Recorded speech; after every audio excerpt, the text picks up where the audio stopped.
વલસાડ જિલ્લા પોલીસ વડા ડોક્ટર કરણરાજ વાઘેલાએ ગેરકાયદેસર રીતે માદક પદાર્થોનું વેચાણ કરતા તથા સેવન કરતા ઇસમો વિરુદ્ધ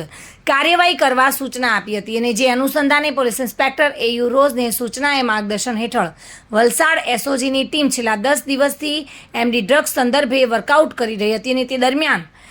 એએસઆઈ અશોક કુમારને મળેલી ચોક્કસ બાતમીને આધારે વાપી જીઆઈડીસી પોલીસ સ્ટેશનના હદ વિસ્તારમાં રહેતા વિજય રહેવસી વાપીના ઘરમાંથી 53.37 ગ્રામ એમડી ડ્રગ્સનો જથ્થો ઝડપાઈ ગયો હતો અને જેની કિંમત રૂપિયા 5,33,700 તથા રોકડ રકમ રૂપિયા 34,500 સાથે ઝડપી પાડી કાયદેસરની કાર્યવાહી હાથ ધરવામાં આવી છે. ચંદ્રકાંત ધમલ સાથે bureau report, today Gujarati news.